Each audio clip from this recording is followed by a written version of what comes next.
I am enormously pleased to be able to welcome Texas Railroad Commissioner Michael Williams to the College of Liberal Arts today. Commissioner Williams earned a bachelor's, a master's, and a law degree from the University of Southern California, not far from where I was born, as we were discussing, and not far from where I had a family member playing football. And though this has perhaps led to some degree of conflict during recent weeks, but we'll leave that alone. He was initially appointed to the Texas Railroad Commission by then Governor George W. Bush in December of 1988, and subsequently chaired that body for 4 years between 1999 and 2003. He has been twice elected to the commission by the voters of Texas, and he is, frankly, a historic figure. He is the first African American in Texas history to hold an executive statewide post, and at this moment is the highest ranking African American in the Texas state government. You know, I really leapt at the opportunity to invite Commissioner Williams to campus, you know, in part, I confess, because I've seen him give rousing political addresses on a couple of occasions. I'm happy and very interested to have him here to talk primarily about policy, specifically the role of coal and other forms of energy in Texas' future. But in our chat right now, he also graciously agreed to take questions afterwards in any and all topics, and having chatted with him a little bit, I hope you'll take him up on that, because if you won't, I will.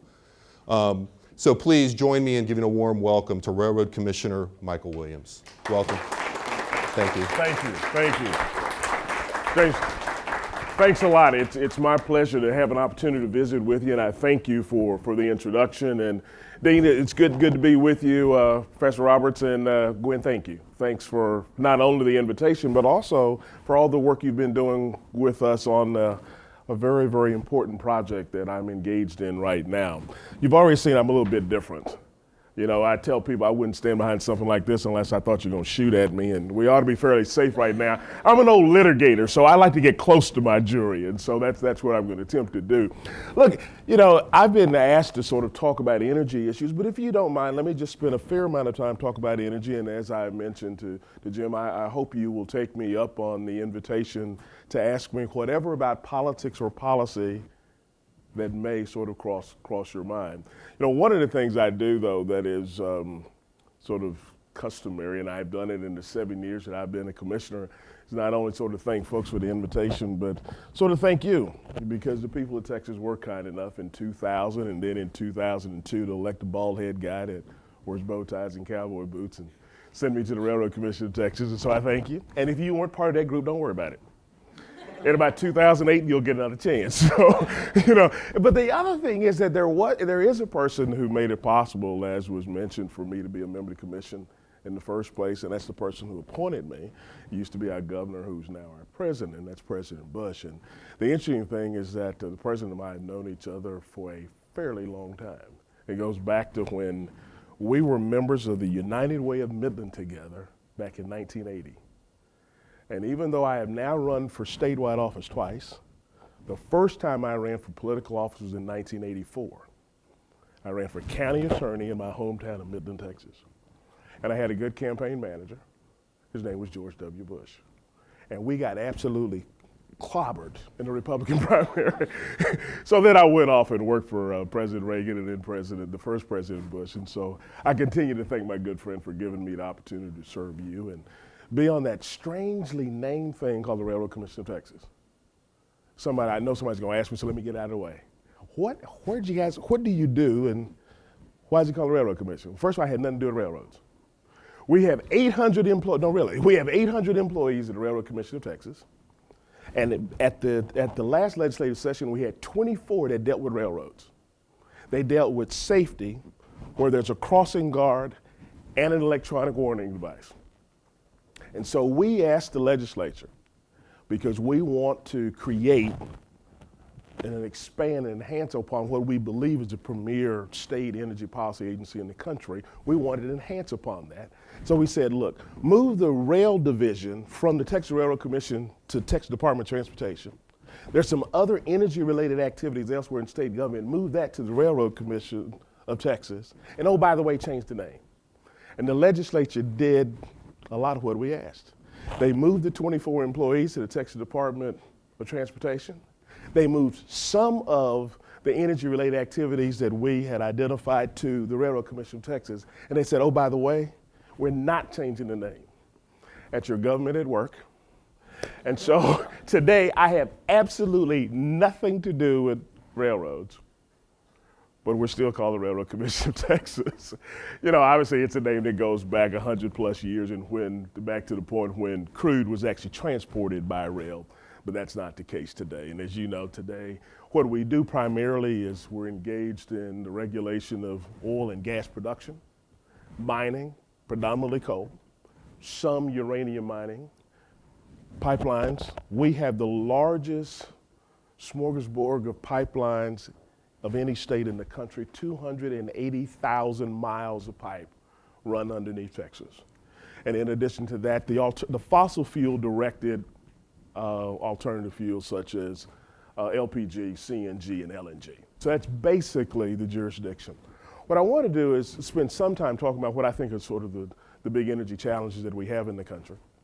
And I think they relate to electricity on the one side, transportation on the other. Most of the time when people think about sort of energy, everybody gets focused on oil, and particularly I guess today, well, oil is $72 a barrel, which is kind of strange. When I was sworn in 7 years ago, oil was $12.42 a barrel. And I remember I had a conversation shortly, it had to have been 2 months after I had been a commissioner. I had a conversation with, at that time, he was Sir John Brown, CEO and chairman of the board of BP. He's now Lord John Brown. And I asked Sir John Brown, I said, what can you tell me about what I should expect for my career as a railroad commissioner, however long it will be? He said, constant and volatile change. You know, you think about 7 years ago, crude was at $12.40 some odd cents a barrel. You think about at that period of time, nobody thought about China as a large consumer of crude oil.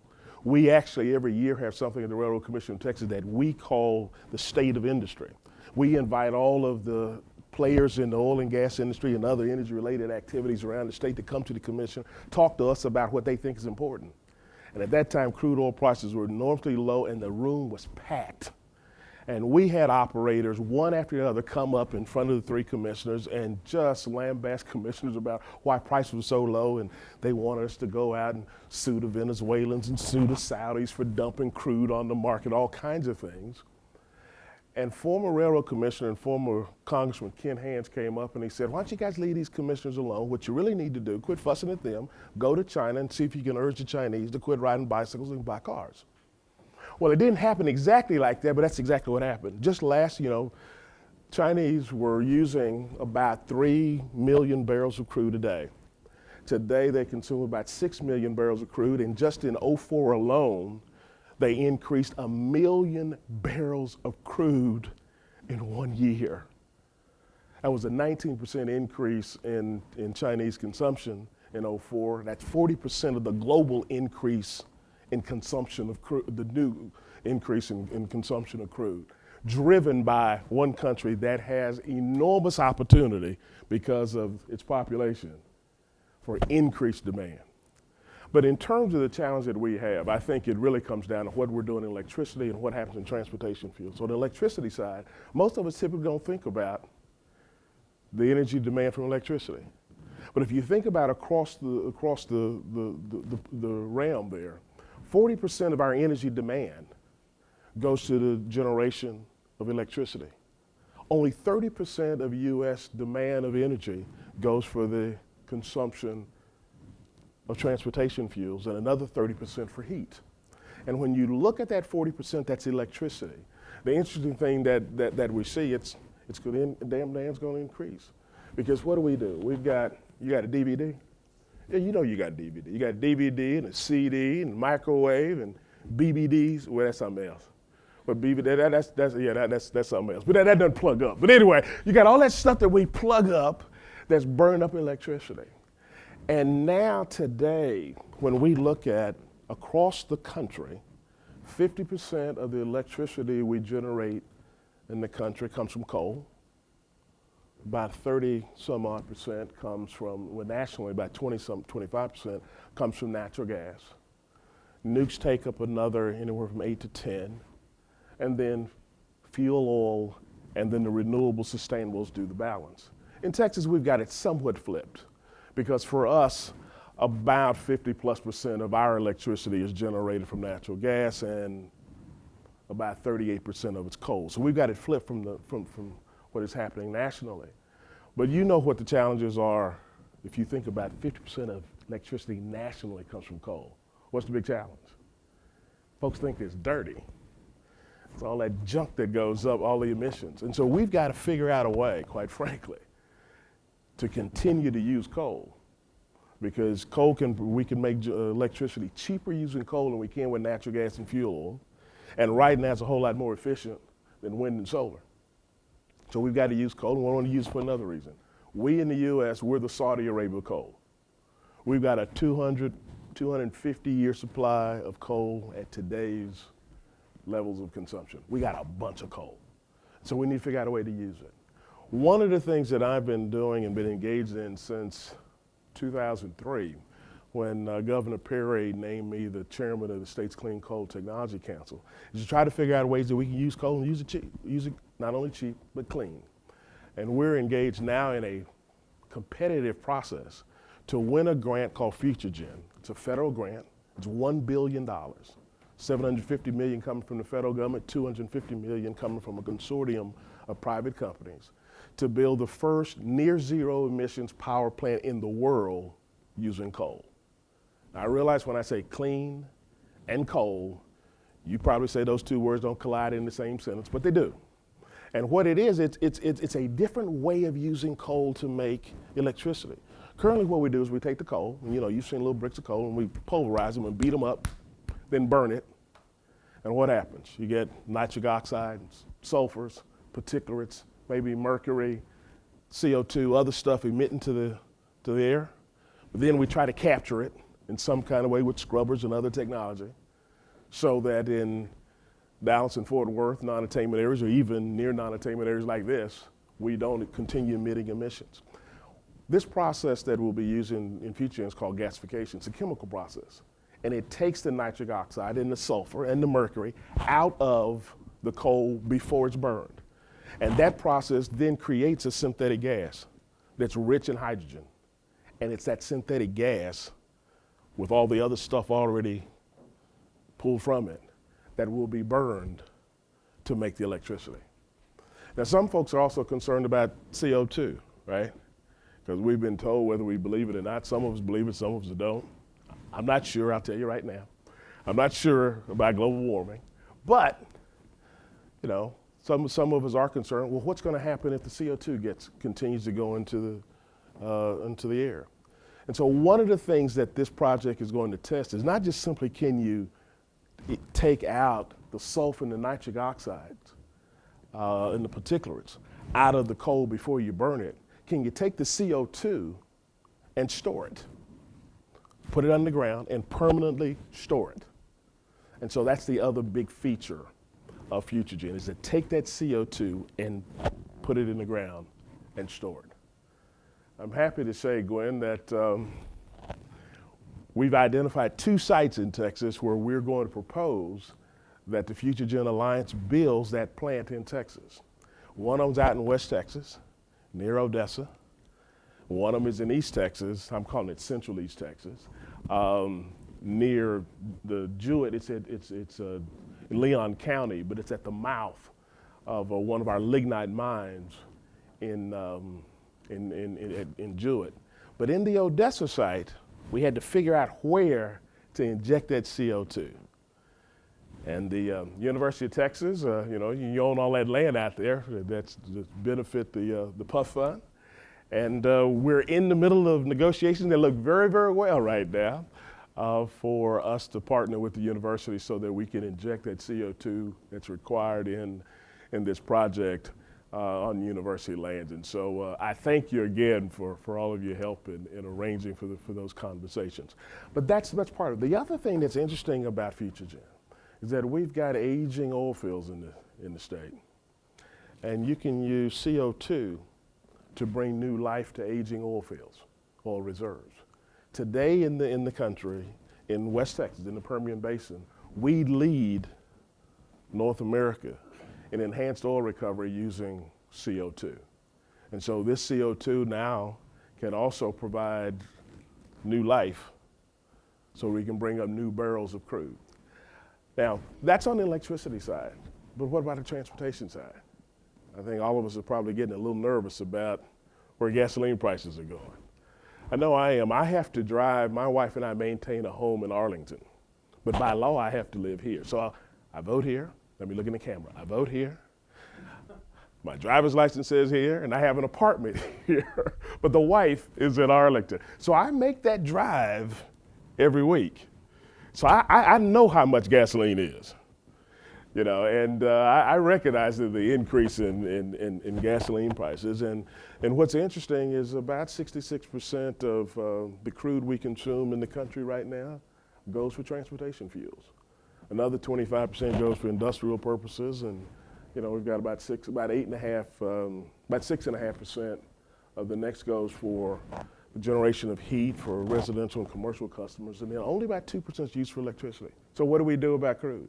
Because we've got some challenges. We got some challenges because some people believe that, let's say the threats are, some people believe that we are either there or approaching sort of the peak production of inexpensive conventional crude. We also know that crude is susceptible to international political challenges, whether they be what's happening in Iran, Iraq, Sudan, or Venezuela. Since Chavez says if we attack him, he just said this just recently, we attack him, he'll blow up the oil fields. Same thing Saddam Hussein said. But it still, there are those political issues, international political issues that can impact crude. We just learned through Hurricane Katrina and Rita that obviously crude oil production and our gasoline is subject to natural issues as well, hurricanes and things of that nature. And then we've got sort of what I mentioned that sort of earlier, the competition that we in the U.S. today have with emerging economic powers such as China and India and their consumption of crude and their prospect for increased sort of consumption. And I think there's sort of three things that we can do. Obviously, a couple things we can do. First of all, we got to produce more crude here domestically. And the second, it's going to be a question of using, you know, advanced technology and doing some research and development. But we can move from that thing called coal again, not just from coal to make heat or coal to make clean electricity, but coal to make transportation fuels. And you think about it, well, how in the world are you going to get a coal into a liquid form that I can put into my car? And one of the things that we can do is just follow the lead of South Africa. You know, at the point of several decades ago when many countries around the world were not trading with and not dealing with the country of South Africa because of apartheid, and countries would not sell crude to the South African government. South Africa said, well, what is it that we have that we can use that we can make fuel? And it was coal. And they developed the coal to liquids technology. And right now, about 25% of their transportation fuels in South Africa come from coal. And so that is one of the things that obviously I think is helpful for us, and it just happens to be that coal to liquid fuels is a whole lot cleaner than the gasoline that we are burning today.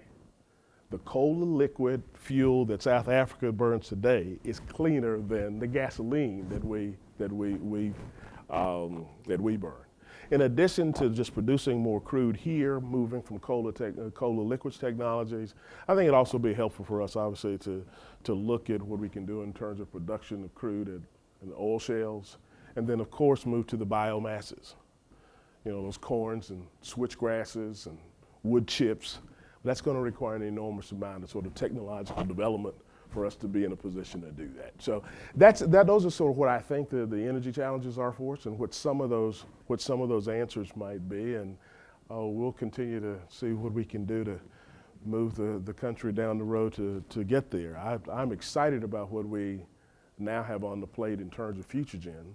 And while we intend to win Future Gen, I also think it's important that even if we don't, I'm promoting things that we call Future Gen-like. There are any number. We went through a competition in the state to try to find the best site in Texas. And we had 14 possible sites, and we whittled it down to just 2. But even those other 12 sites, you could have smaller future-gen-like facilities on those locations. One may just have a gasifier and produce that hydrogen-rich natural gas that can be used to make electricity. So another one may decide to have the gasifier, and so they can produce the CO2 that can be used for enhanced oil recovery because it's located near aging oil fields. But there are a lot of different ways that I think we can use the sort of the future-gen-like opportunities around the state to enhance the sort of our energy opportunities. Let me stop there. Let you ask whatever you may desire to as it relates to energy, politics, or policy. And let me get this out of the way first. Okay, you mentioned it. I should have, and it is belatedly, it's now, 25 minutes. Let me congratulate the Longhorns on winning a national championship. It was painful. That's all right. And if you ask me, was I conflicted? I was not conflicted, not at all. I was born in Texas, raised in Texas, but I spent 7 years at Southern Cal, 3 degrees. I'm a Trojan. I understand. You got to forgive me, okay? Go ahead. Yes, ma'am. Go ahead.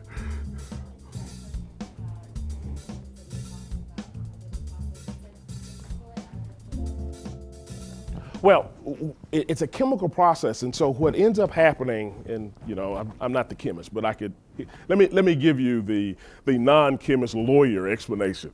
What happens through gasification is a combination of fluids, mostly water, temperature, and pressure.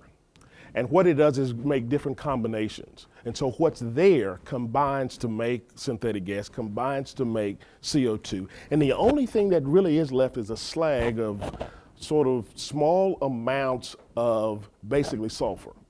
And that sulfur we can then treat as we do other sulfur and waste. You can sell it. But what ends up happening through this chemical process, you create other kinds of chemicals, namely this hydrogen-rich gas and the CO2, which you now have to store and sequester. But that's what happens with it.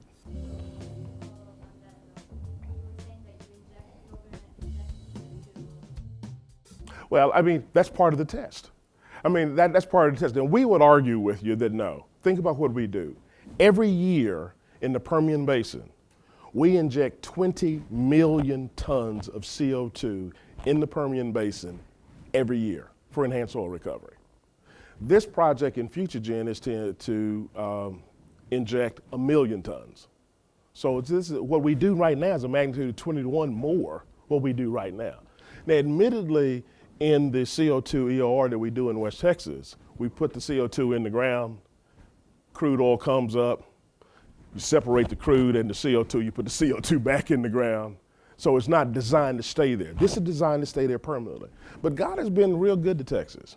We have, obviously, formations in Texas, not only where we took crude oil and natural gas out of that kept the CO2 and natural gas naturally from moving other places, that you can put the CO2 back in. And so the idea in this one is to take salt formations where they have large, thick, and this is about 8,000 feet. And so in the project, obviously it's below usable quality water. So where you're injecting the CO2, there's no water down there. There's nothing that we're using down there. And then there is a cap, just so happens out in the Odessa side, there is a salt cap of several hundred feet above. And it just so happens a salt cap of several hundred feet below and a large wall of several hundred feet on the sides, and this is going to be injected in there. There's no real likelihood it's going to come out, but one of the things that we're required to do is have measuring, monitoring, and verification equipment on the surface to make sure that none of this stuff comes out. That's part of the test.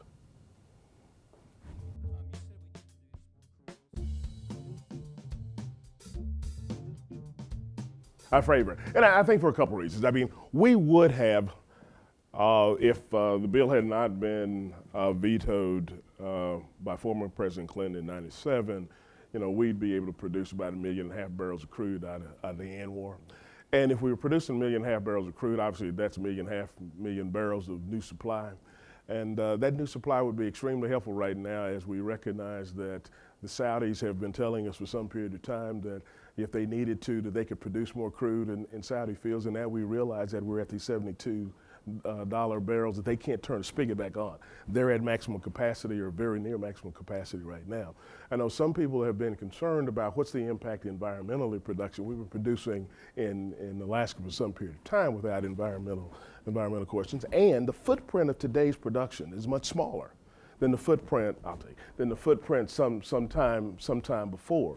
And in addition to that, the caribou don't mind. The caribou, doing just fine up in Alaska next to those oil fields, those wells and those pipes.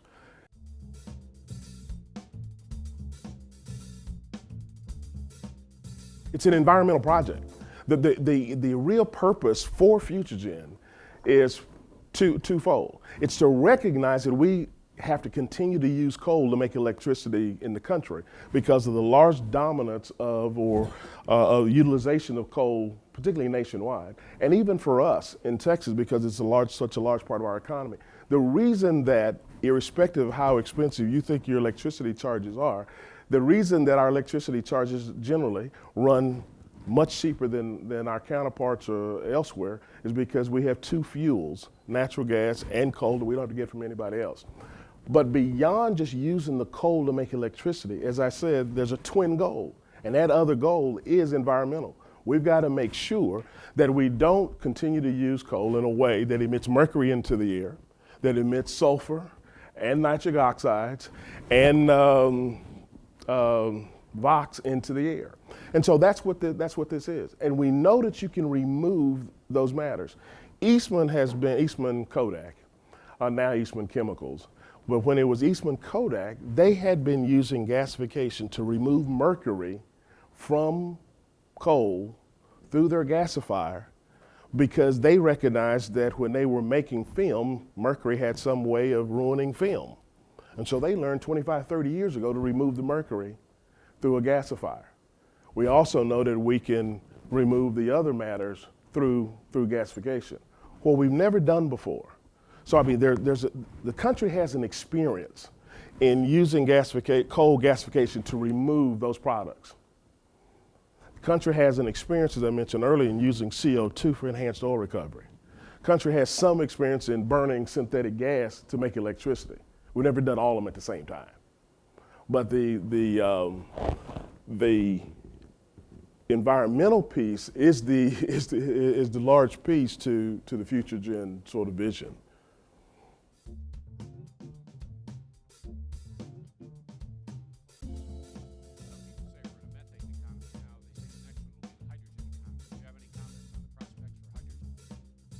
And I think in terms of the continuum, starting from where we are now, and looking on the transportation side, as opposed to the electricity side, looking on the transportation side, we have obviously gasoline for the most part. We have what I will call the fossil fuel directed alternatives such as LPG and CNG.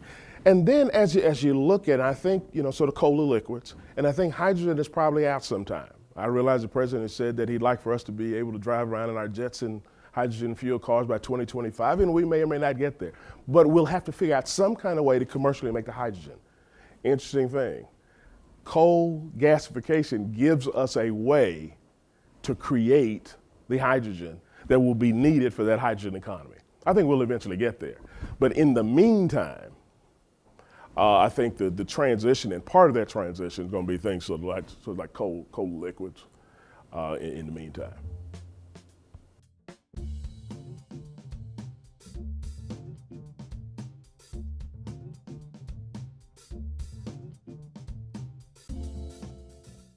Not only see, but have urged. Texas, we're the energy capital of the country. And when you think about the resources that we have, not only do we have natural resources, whether it be crude and natural gas and coal, but we also have sort of the brain power. And of course, we need a whole lot more of that scientific and technologically based brain power in the state. But it seems to me that while many of us would have urged the administration to sort of follow the lead of a New York Times writer and sort of, declare that we were going to sort of set out and try our best to, sort of solve the energy issue, particularly as it relates to transportation fuels, by some period of time and sort of set the entire country on that course. That has not happened yet. Perhaps the leading energy producing state in the country can do that. And one of the things I think several of us have thought about, in light of the fact that the state now seems to be in the position where it enjoys an $8 billion surplus, which does mean the government took more of your money than it needed. But there's an $8 billion surplus. If it were to spend some of that on something and to invest some of that into something, it may be, I think, extremely helpful to invest it in terms of energy research and development, so that we can, because we as a country and as a state, we cannot continue, particularly on the transportation side, to allow ourselves to stay tied to crude oil for transportation. That is not going to be healthy for our national economic interests in the future. And we're going to have to, I think, in a hurried way, get prepared to sort of move to sort of the next, whether it's hydrogen or whether it is those fuels that I will call sort of bridges, if you will, to that hydrogen economy. We need to move in a hurried way to that next level.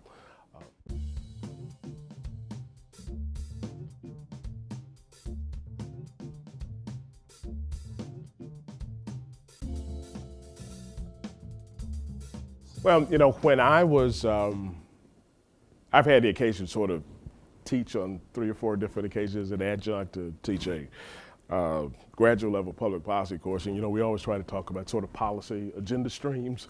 I don't think there's an agenda stream right now that allows one to have this conversation in a way that is going to sort of end in the result of doing this. So I think, because right now everything is focused on what we're going to do about property tax on narrower issues, not this sort of large new kind of issue. It's what are we going to do about property taxes, and if so, what are we going to later? Then what if anything we're going to do about new money to schools? But it is an opportunity for us to have a conversation, and I think most new issues you have to have the conversation with the legislature on several occasions before they actually win, and so that's why in presentations before energy committees, natural resource committees, it's important for me to continue to urge the fact that we need to be putting energy in the research and development demonstration, that we need to not only try to win future gen, but win other kinds of large energy-related competitive projects such as future gen. But we're not going to win it in January of 07. Hopefully we can win it in January of 09 or maybe January 11. But the optimist that I am even recognizes that I don't think that I can win that one in January of 07.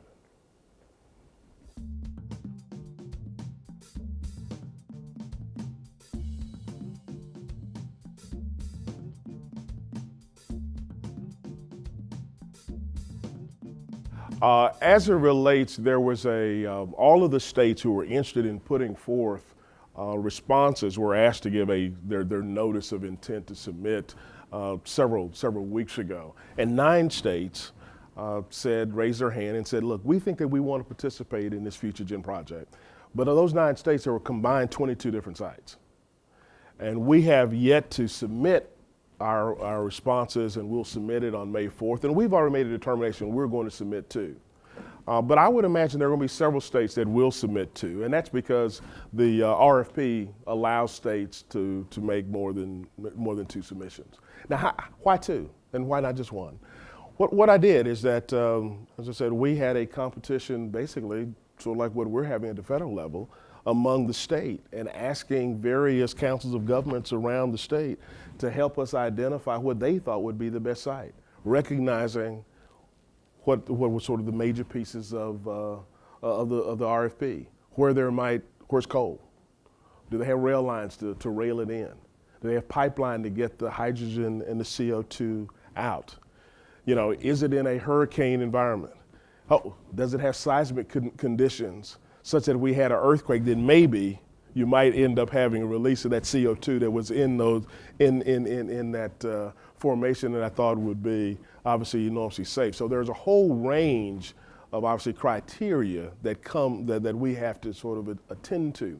And as we went through it and using the technical expertise of the University of Texas Bureau of Economic Geology and looking at a range of other kinds of criteria, that's how we ended up with two. And I think what we have with the two are two very, very interesting possibilities. In West Texas, we have an area that is sort of really created where you can truly store the CO2, and there are a lot of salt formations in West Texas, exactly what's called for in the RFP.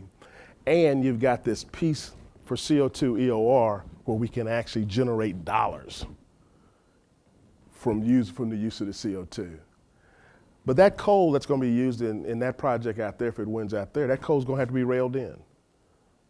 There is no coal in West Texas, so it's going to have to get on rail.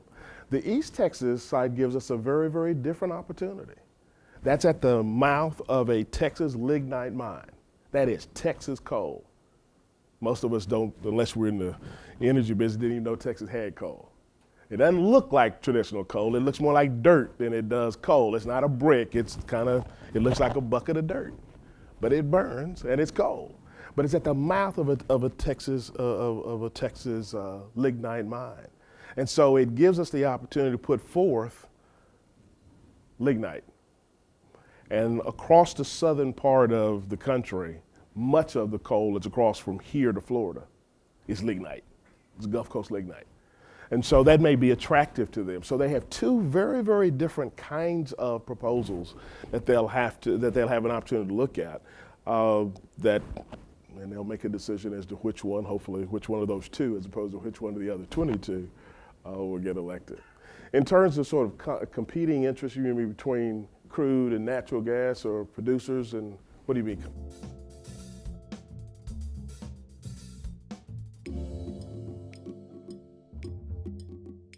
I was truly surprised at how almost uniformly supportive Texans were about the prospect of FutureGen.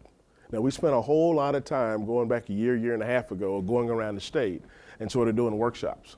But in our Texas proposal, Environmental Defense Fund is part of our Texas proposal. Environmental Defense Fund sits on my advisory board that helped us figure out where to locate FutureGen. Now, we spent a whole lot of time. They supported our FutureGen legislation that the legislature passed in the last session. But uniformly, I mean, obviously coal is thought of, I think, by many folks as sort of the redheaded stepchild in the Texas energy business. It ought not be in the future, but that's probably the way it's thought of by many people.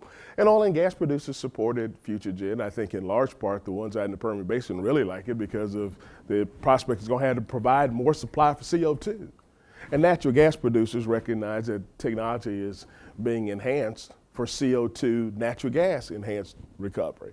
And so they're on board, even though it's not really, about oil and about crude. It's about the environmental issues that you raised.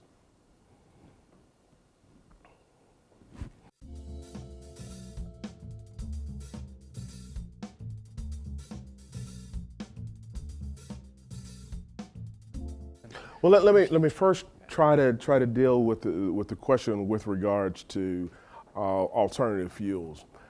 My own sort of research and analysis tells me that obviously nuclears have to be part of our energy mix, particularly obviously it's once the facilities are built and once they've been permitted, then obviously we can make electricity a whole lot cheaper with nukes than we can with anything else. Unfortunately, we haven't built one since the 1970s. And I think in large part because nuclear power has sort of lost the PR game. And it is probably the responsibility of policymakers like myself, as well as citizens like yourself, to continue to make the argument about the necessity for nukes. Now, as it relates to the traditional renewables and sustainables, whether they be wind and solar, I have to admit, I'm not sold yet. I admit that, much to the chagrin of the Dallas Morning News. I am not sold at the moment. But I do think that in terms of our energy mix, whether it's electricity or transportation, we need to sort of have a cafeteria line where we're going to have a little of everything. And in that way, I think wind and solar at some point in time might make sense. But today they're awfully expensive. I mean, the capital cost to build and provide us with electricity from wind and solar right now is more expensive than any of the others. And the only reason we're building them in the state is because power generators are required to do so. And other folks are subsidizing those costs. So right now I haven't gotten there. But even as it relates to biomass, which I did mention was a possibility in terms of transportation fuels, biomass right now is not the most efficient way to make transportation fuels. And so, just as we're going to have to develop new technology for wind and solar, we'll have to develop new technology for biomass. As it relates to the question in terms of the role of the commission as a policy making shop,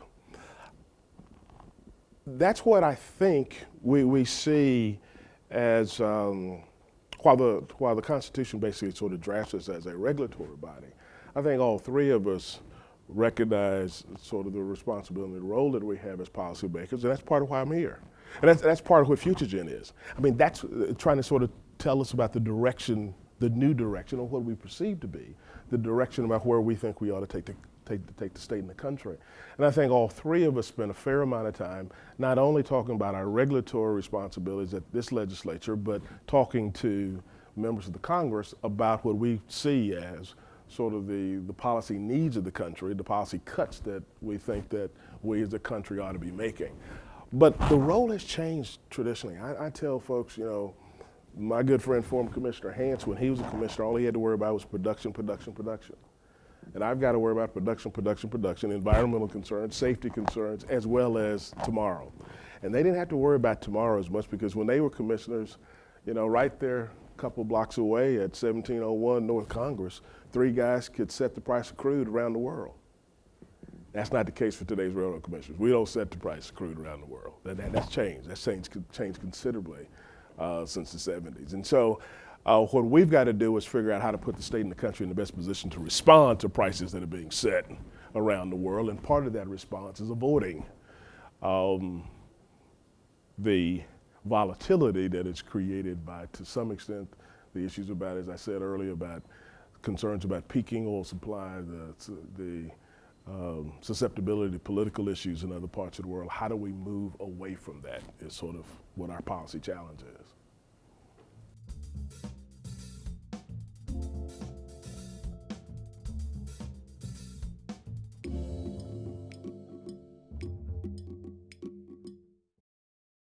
I think in many ways the effort, let's talk about the why. I mean, sometimes, I thought you were asking me that, sometimes people ask me, why in the world are you a Republican? Which I always find to be a fairly interesting question. But I tell folks, and I firmly believe I'm a Republican because I'm black, not despite it. I mean, it was this whole range of issues that relate to what I think is a success for the African American community that I think sort of fall in line with my notions of being a Republican and my notions of being conservative. And we can sort of outline those, but that's why I am where I am. And because I am where I am, and because I think it's the right decision for me, and right decision for my family, and right decision for my larger family, meaning that larger community that is my native community, it's extremely important for me to sort of do what I think I do fairly well, and that's to champion the cause and challenge people and invite folks. And so to build that group and expand that group of African Americans that call themselves Republicans, I think that's going fairly well. But we've got some challenges. I mean, but it's going well if you just look at what's happening on the national scene right now in terms of candidates.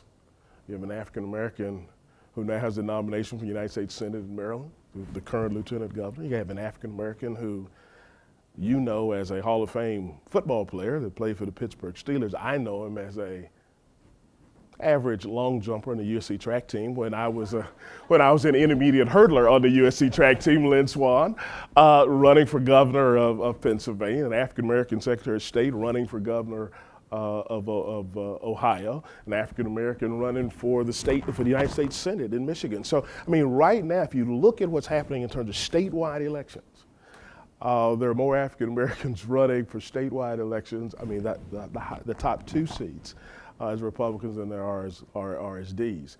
But we've got some challenges. There's no doubt about it. You know, if you had heard me give a speech to African American audiences as I do, I typically say, you know, what we have to do in order to track, we don't have to change who we are.